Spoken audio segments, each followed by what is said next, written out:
नमस्कार, मैं हूं आपके साथ मयंक। देखिए, ईरान की मिसाइलों को लेकर एक बहुत बड़ी खबर आई है। एक ऐसी खबर जो पूरे मिडिल ईस्ट में बेहद अहम साबित हो सकती है। मिसाइल वॉर की अगर बात होती है तो ईरान ने एक नई बंकर बस्टर मिसाइल बना ली है। Bunker buster ballistic missile. मुझे नहीं पता आपने पहले ये नाम सुना है या नहीं सुना है। देखिए, आपने बंकर बस्टर बॉम्ब्स सुने थे, GBU-57 बॉम्ब्स थे। ये वो बॉम्ब थे जो अमेरिका ने फोर्दो, नदान्ज और इस्फहान में, जो ईरान के न्यूक्लियर सेंटर्स हैं, इस पे ड्रॉप किए थे, जो कि नीचे तक चले गए और जाके उसमें धमाका हुआ। यानी अगर बंकर के अंदर कुछ है तो ये बंकर बस्टर बॉम्ब्स जो है उसको तबाह करते हैं। इसका इस्तेमाल अमेरिका ने किया था, लेकिन अब ईरान ने इसका जवाब दिया है और ईरान ने बंकर बस्टर मिसाइल डेवलप कर ली है। और देखिए, ये खबर जो है ये डिफेंस सिक्योरिटी एशिया, एक बड़ी ऑर्गेनाइजेशन है जिसके सोर्सेस से ये खबर आ रही है, जिसमें ये बताया गया है कि ईरान ने bunker buster ballistic missile develop कर ली है। अब देखिए, इस मिसाइल की खास बात क्या है।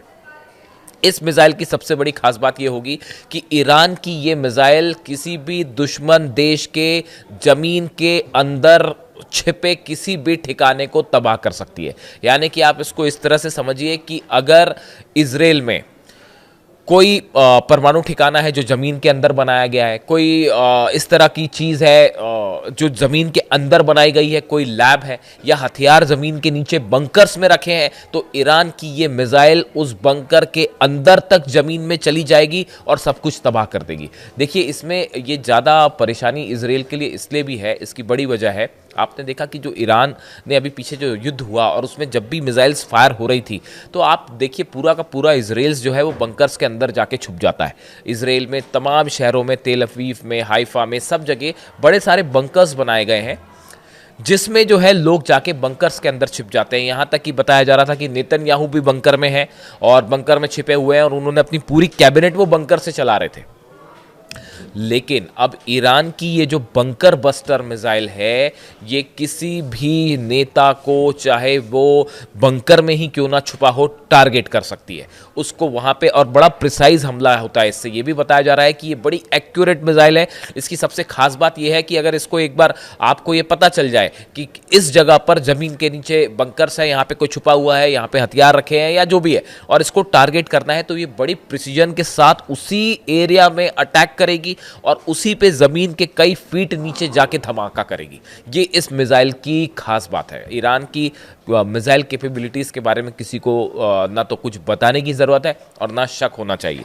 अब देखिए, ये जो मिसाइल्स है, ये जो खबरें आ रही हैं, अभी हाल ही में खबर आई थी कि ईरान ने जो है ICBM डेवलप कर ली है। हमने आपको सबसे, मैं बार बार इसको रिपीट करता हूं, मैंने सबसे पहले हमने ये वीडियो बनाया था, आपको बताया था कि ICBM है।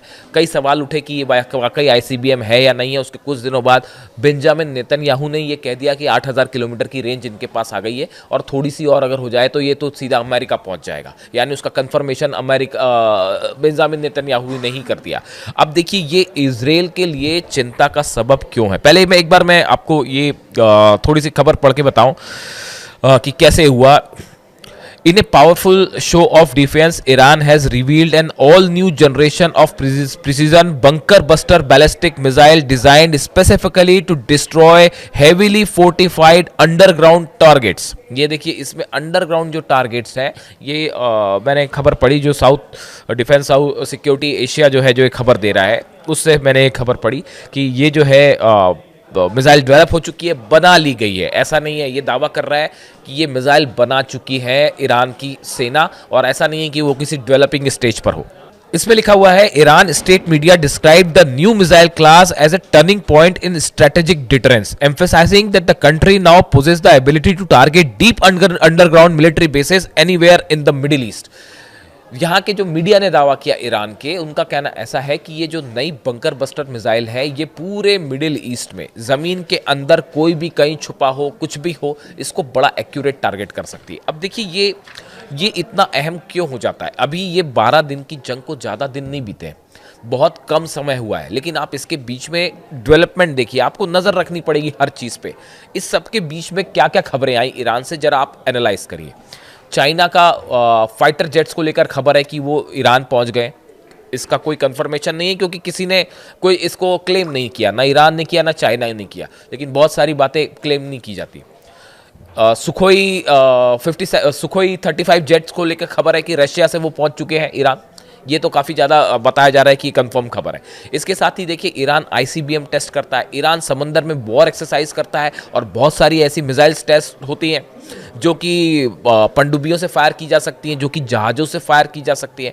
आप कई नए ड्रोन्स का जो है वो एक्सपेरिमेंट हो रहे हैं और उनके परीक्षण हो रहे हैं ईरान में। आप देखिए कितने कम समय में। और अब ये बंकर बस्टर मिसाइल, अब ये बंकर बस्टर मिसाइल ईरान ने क्यों डेवलप करी, इसकी दो वजह है। देखिए जब भी वॉरफेयर होता है, किसी तरह का युद्ध होता है, तो इसमें सबसे ज़रूरी होता है कि दुश्मन की शक्ति के बराबर आपका पावर होना चाहिए, बल्कि उससे ज़्यादा होना चाहिए। ये पॉलिसी ईरान की हमेशा रही है, टिट फॉर टैट। अगर आप हम पे हमला करेंगे तो हम आपसे बड़ा हमला आप पे करेंगे। अगर आप शांति के लिए 2 कदम चलेंगे तो हम 4 कदम चलने तैयार हैं। लेकिन अगर आप हम पे मिसाइल बंकर बस्टर्स बॉम्ब से आपने हमला किया तो लीजिए हमारी बंकर बस्टर मिसाइल तैयार है। इसे कहते हैं टिट फॉर टैट। और यही पॉलिसी जो है वो ईरान लेके चल रहा है, ईरान की मिलिट्री लेके चल रही है। और इसी तरह के निर्देश जो है अली खामनेई साहब की भी तरफ से है कि अगर कोई आपको दबाने की कोशिश कर रहा है, आप पे हमले कर रहा है, तो आप भी उसको उसी की भाषा में जवाब दीजिए। झुकना नहीं है किसी के आगे। अब इसी पॉलिसी पे चलते हुए ये उन्होंने बंकर बस्टर बॉम्ब डाला, इन्होंने जो है बंकर बस्टर मिसाइल डेवलप कर दी। अब बंकर बस्टर मिसाइल जो है ईरान की मिसाइलों को लेकर पहले गलतफहमी थी शायद कुछ लोगों को, ये जो 12 दिन की जंग थी। और बताया जाता है कि अच्छा इसमें इजराइल को इतना नुकसान क्यों हुआ, जो बड़ा एनालिसिस हुआ इसको लेकर। जब भी कोई वॉरफेयर होता है उसके बाद बड़े दिनों तक ये एनालिसिस चलता है कि कौन सी मिसाइल फायर की गई, उसकी वेलोसिटी कितनी थी, उसकी रेंज कितनी थी, उसमें कौन सी टेक्निक थी। इन सब का एनालिसिस वो अभी तक चल रहा है। वो 12 दिन की जंग खत्म हो गई, हम लोगों को और आपको लगता है कि सीज फायर हो गया, बात खत्म हो गई। ऐसा नहीं है। वॉर इंडस्ट्री हर चीज को एनालाइज करती है। एनालिसिस के बाद बड़े सारी चीजें जो समझ में आई, निकल के आई बाहर, जो कि डिफेंस एक्सपर्ट्स बता रहे हैं। कई एजेंसीज जो वॉर से जुड़ी हैं उसको एनालाइज कर रही हैं। सबका कहना ऐसा था कि नेतन्याहू और डोनाल्ड ट्रंप, अमेरिका और इजराइल शायद इस बात को पहले नहीं समझ पाए कि ईरान की मिसाइल्स इतनी घातक हो सकती हैं। ये अनुमान था कि बैलिस्टिक मिसाइल्स हैं ईरान के पास, बड़ी घातक मिसाइल हैं। वो पहले भी एक बार ईरान ने अमेरिकन बेसिस पर हमला किया था, इराक में जो हमले हुए थे, तो वो पता था सबको कि मिसाइल्स हैं ईरान के पास, बड़ी घातक मिसाइल्स हैं।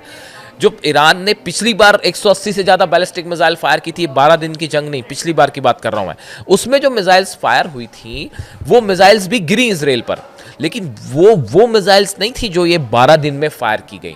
यही वजह थी कि शायद इजराइल और अमेरिका इस बात को लेकर नहीं समझ पाए थे कि ईरान के पास कितनी घातक मिसाइल्स हो सकती है। और युद्ध में शुरू में तो पहले ईरान ने वही मिसाइल्स इस्तेमाल करी। फतेह 1 मिसाइल इस्तेमाल हुई जो पहले फायर की गई थी, पहले 180 जो मिसाइल फायर की गई थी उस समय की मिसाइल फायर हुई। लेकिन जब तेहरान पर भारी बम्बार्डमेंट हुआ, तेहरान पर आम लोगों को निशाना बनाया जाने लगा, तब फायर हुई ईरान की तरफ से खुर्रम शहर 4 मिसाइल, सेजल मिसाइल। ये वो मिसाइल्स थी जिन्होंने गेम पलट दिया। और आखिरी के 3 दिन में जो मिसाइल्स फायर हुई उसकी टेक्नोलॉजी फतेह 2, ये वो मिसाइल्स फायर हुई जिन्होंने सरेंडर, एक प्रकार से सीज फायर के लिए मजबूर कर दिया इजराइल और अमेरिका दोनों को। तो ये आखिरी के 3 दिन में जो मिसाइल्स फायर हुई इसने गेम पलट दिया। यानी आप जब युद्ध में जाते हैं तो आपको सामने वाले दुश्मन देश की क्षमता के मुकाबले ही आपकी भी तैयारी होनी चाहिए, बल्कि उससे एक कदम आगे होनी चाहिए। पहली वजह ये ईरान ने क्यों बनाई bunker buster missiles. Bunker buster bomb गिरा, जवाब आया बंकर बस्टर मिसाइल का। इसके अलावा दूसरी बात देखिए, सरप्राइज एलिमेंट, जिसका मैंने अभी जिक्र किया कि जब भी आप वॉरफेयर में जाते हैं तो आपके पास कुछ हथियार ऐसे होने चाहिए जो आप दुश्मनों को जिससे सरप्राइज कर पाए, यानी उसका अंदाज़ा ना हो दुश्मन देश को और आप उसके मुकाबले कहीं ज़्यादा एडवांस्ड मिसाइल्स फायर कर दें या कई ज़्यादा एडवांस हथियारों का इस्तेमाल करें। इसलिए ये बंकर बस्टर मिसाइल्स जो है ये बनाई गई। इसके अलावा जो तीसरी बड़ी वजह है वो ये कि देखिए, जैसा मैंने जिक्र किया कि इजराइल में बंकर्स बड़े मात्रा में हैं, बड़ी संख्या में है, जहाँ पे लोग अंदर होते हैं, जहाँ पे वहाँ उनके साइंटिस्ट, उनकी सेना के अधिकारी, नेता जो है वो बंकर्स में छुपे होते हैं। यानी सामने वाले दुश्मन की कमज़ोर कड़ी को आप कैसे तबाह कर सकते हो। तो बंकर बस्टर मिसाइल्स अगर ईरान की सफल है, पावरफुल है, बैलिस्टिक मिसाइल है, हाइपरसोनिक, और ये भी बताया जा रहा है कि इसकी जो स्पीड है वो माक 8 से माक 12 के आसपास है। यानी 1 माक मतलब स्पीड, 1 माक माना जाता है कि स्पीड का साउंड की स्पीड जो होती है उसके बराबर होता है 1 माक।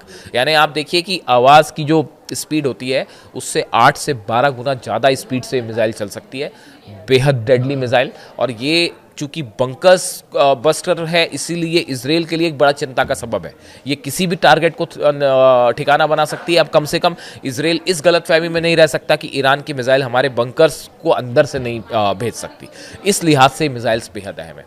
देखिए ये पूरी जो इंडस्ट्री है वॉरफेयर की, ये इसमें भले आपको ऐसा लगे ऊपर से कि अभी शांति है, सीज फायर है, लेकिन बड़े तेजी के साथ ईरान ने अपना कैपेबिलिटीज़ बढ़ाई हैं। देखिए अमेरिका ने कई सारे डिफेंस सिस्टम प्रोवाइड किए इसराइल को, थार्ड प्रोवाइड हो गया, एरो उसके पास पहले से ही है, पेट्रियट भी प्रोवाइड किया गया, और आयरन डोम, 4-4 लेयर के सिस्टम्स हैं, लेकिन ईरान की मिसाइल्स नहीं रोक पाए। तो अब ईरान जो मिसाइल बना रहा है वो और आधुनिक मिसाइल है, यानी और बड़ी समस्या है इसराइल के लिए।